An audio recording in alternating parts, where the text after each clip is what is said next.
They took me into their home and they trusted. The Bible says that you shouldn't do harm to your neighbor that lives trustingly beside you. And they were my brothers, and they trusted me that I wouldn't betray their trust. And I testified falsely against them by saying that they raped me when they didn't. Crystal Mangum, who famously accused a handful of members of the Duke lacrosse team of SA back in 2006, has just come out in an interview where she admitted that she lied about everything. This is obviously a huge admission, and she's asking for forgiveness from the men that she accused. And so a big question here is, now that she's made this admission, should she be forgiven? Let's get into it. Okay, so I want to start by going over the background of this whole story because this was almost 2 decades ago now. But first, I have to thank this video sponsor. This video is sponsored by Saley. Saley is a new eSIM service app brought to you by Nord Security. It allows you to choose from several affordable eSIM plans in a growing number of countries and regions. Are you planning on going on a trip internationally anytime soon? If so, you probably want to try to stay connected with your phone data so that you can get an Uber, contact your hotel, and even make sure that your family knows that you're okay when you land. Sure, a lot of places have Wi-Fi, but then again, a lot of places don't. And I can tell you from my experience living overseas for the last 4 years that it's really not fun when you find yourself both without Wi-Fi and without data. My phone plan from back home actually gives me a certain amount of data in most countries, but it's still not that great. I only get so much data, and then once I run out, without warning, the phone company throttles my service. I can't tell you how many times I have tried to open the email because I need to show confirmation of something that I've reserved, maybe like a flight, for example, or I've tried to use a navigation app only for it to be too slow to use. Not only is it aggravating, but it also kind of piques my anxiety a bit when I can't use navigation, say for example in the evening hours. But with Saley, I don't have to worry about any of that. All I had to do was download Saley once to my phone, which by the way was super easy, and then to choose a plan that works for me. When choosing, I can go with a specific country or I can choose a regional plan. And so the next time that I travel with Mr. Bytes and Baby Bytes to one of the 180 plus countries that Saley serves, I can just purchase another package of data and use that while we're there. My data won't get throttled, and Saley will give warnings when I've used 80% of my data package so that I can figure out if I need to buy more. So if you have a trip coming up, be sure to check out Saley either by scanning the QR code that's on screen here or by following the link in the description below. And also use the coupon code Legalbytes for 15% off your first package. And thanks again to Saley for sponsoring this video. Okay, on to the backstory. Back in 2006, Crystal Mangum was an escort and an exotic dancer in North Carolina. Around that time, she also was apparently studying psychology at the North Carolina Central University. But on March 13th, 2006, she alleged that she had been hired by the Duke lacrosse team to perform at an off-campus party, and she says that while at that party, she was SA'd by a number of the members of the team. Those were Reed Seligman, Colin Finnerty, and David Evans. A criminal case followed, and all of a sudden, young men who had had their entire lives ahead of them were now accused of one of the most heinous crimes imaginable. The public at large seemed to believe Mangum, and as you can imagine, these guys were basically instantly canceled. The criminal case was handled by then District Attorney Mike Nifong. He aggressively pursued the case. And perhaps too aggressively, actually. As it turns out, the evidence that was supporting Mangum's claims was actually really weak.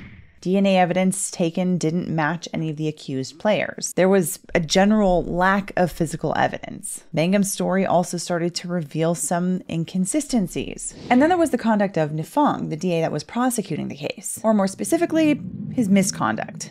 As it turns out, Nifong was so aggressive prosecuting the case that he committed what's called a Brady violation by withholding exculpatory evidence. That's not only an ethical no-no, but it's also a huge constitutional violation, and it's grounds for dismissing a case entirely.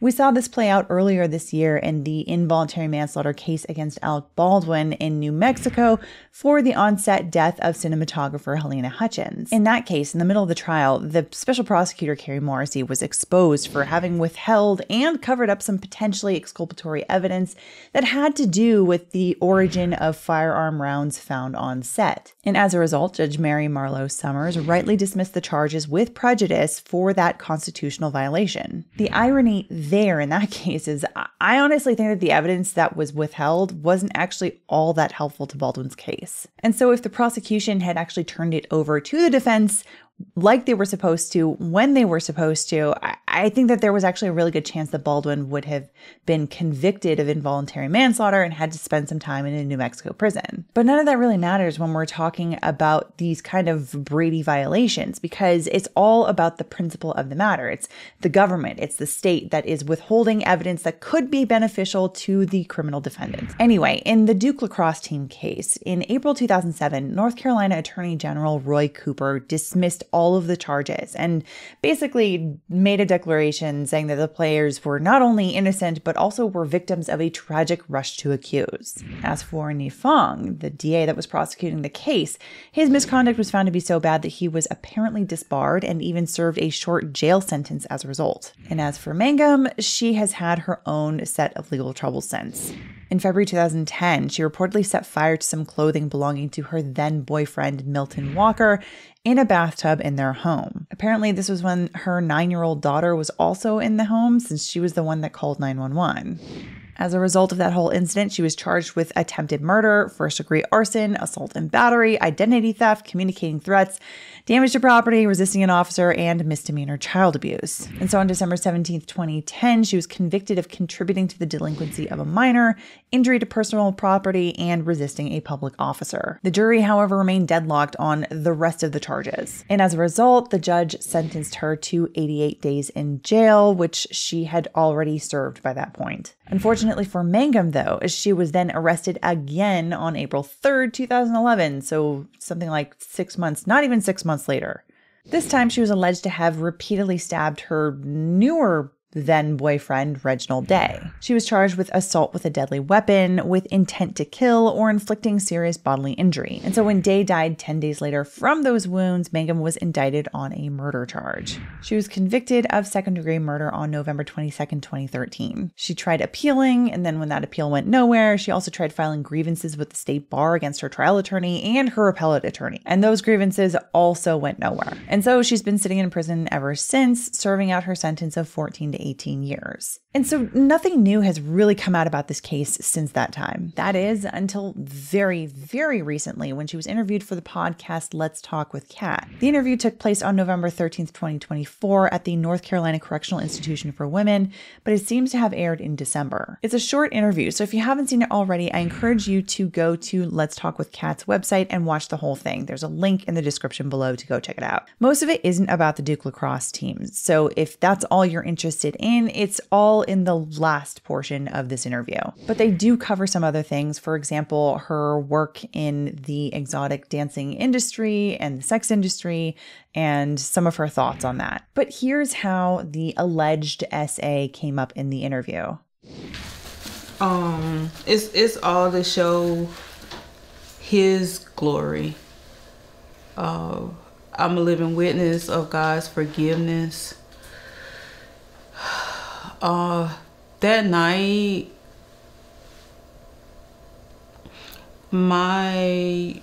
Reed Seligman, Colin Bennerty, and Dave Evans, they took me into their home, and they trusted. The Bible says that you shouldn't do harm to your neighbor that lives trustingly beside you. And they were my brothers, and they trusted me that I wouldn't betray their trust. And I testified falsely against them by saying that they raped me when they didn't. And that was wrong. And I betrayed the trust of a lot of other people who believed in me.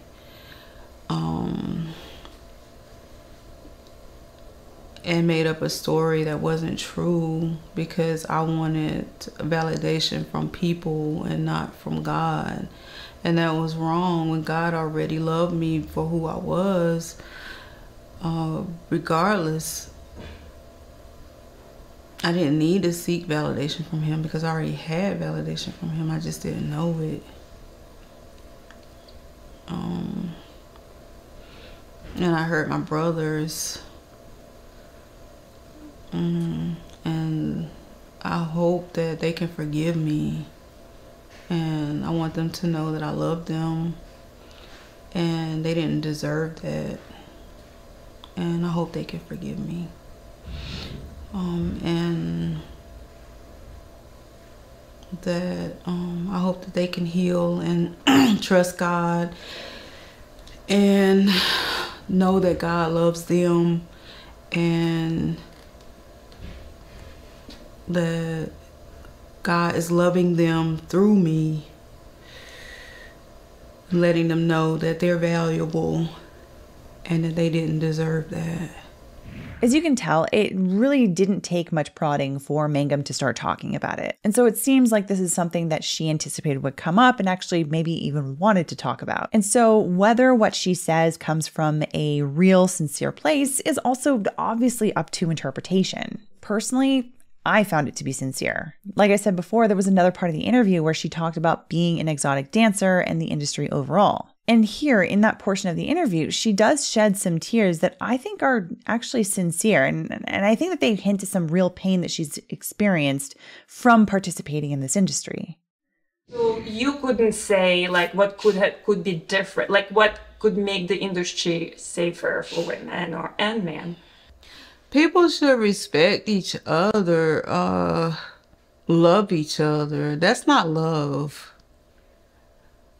Like the industry? Yeah, it's lust. Exotic dancing, it's lust. It's not love. Yeah, that's definitely not love. You can appreciate God's creation.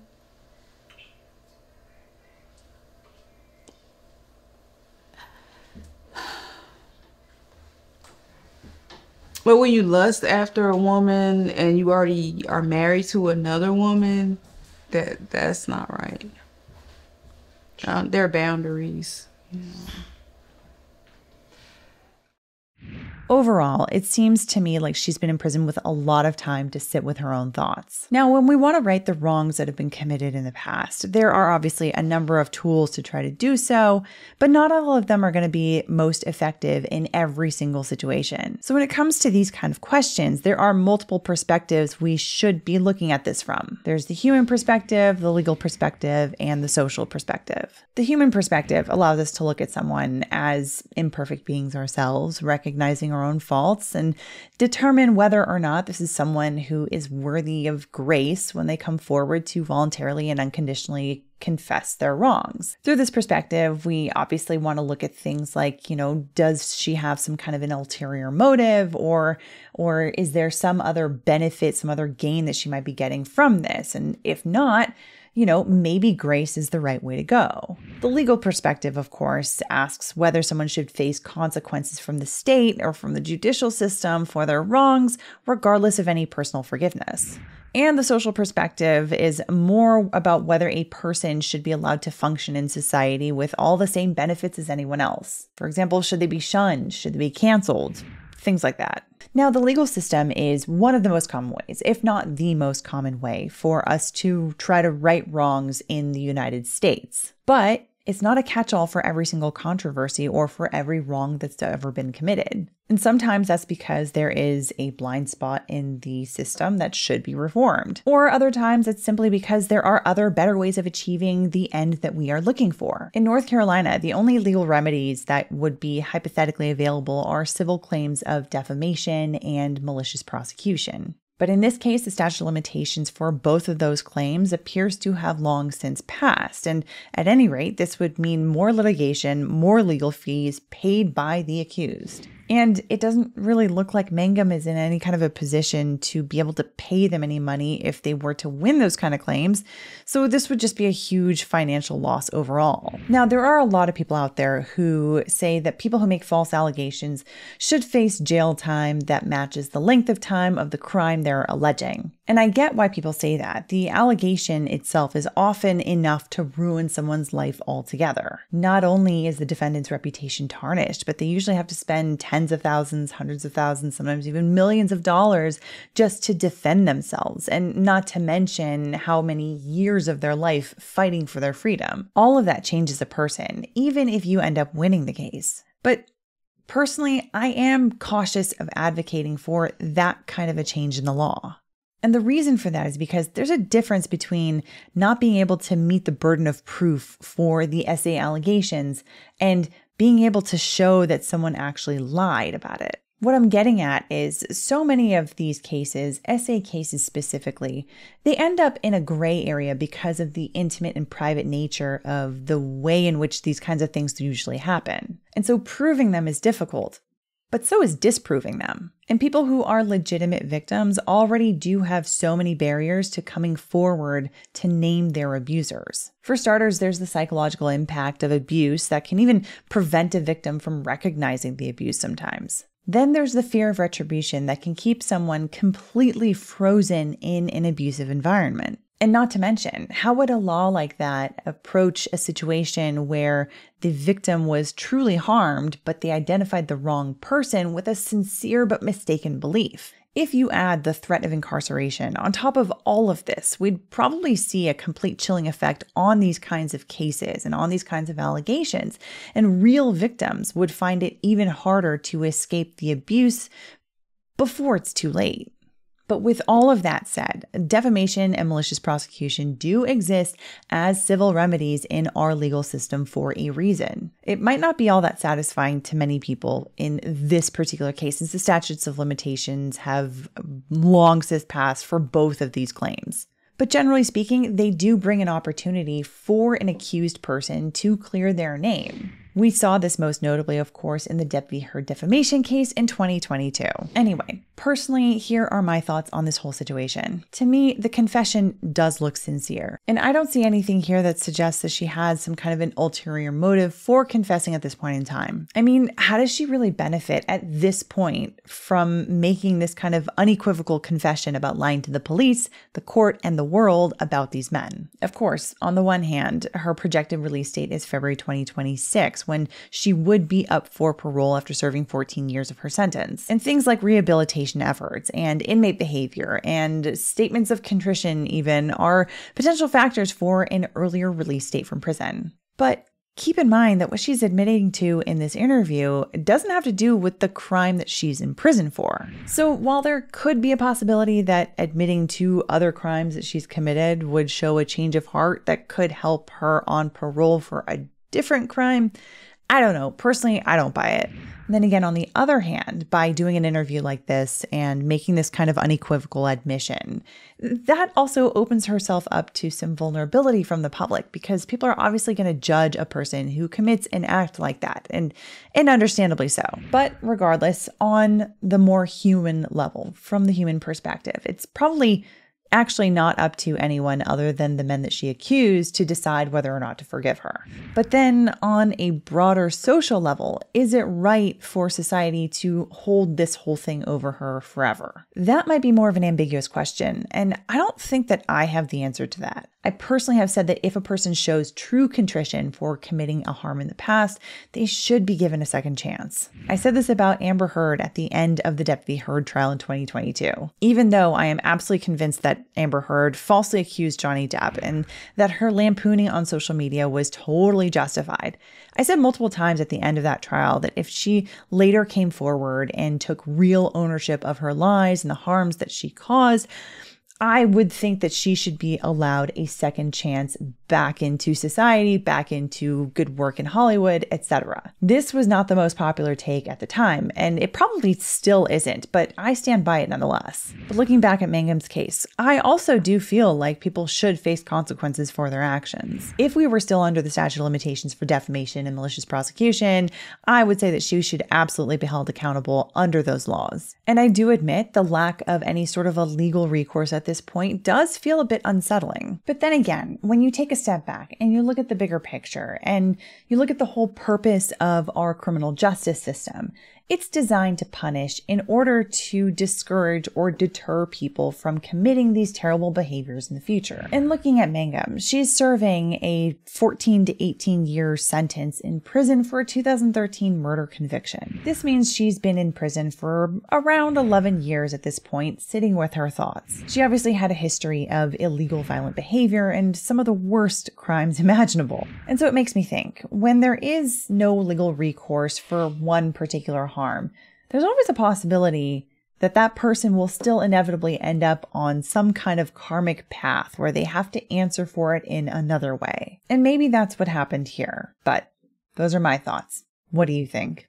I'm sure there'll be plenty of people out here that will disagree with me entirely on a lot or all of this, so let me know your thoughts in the comments down below.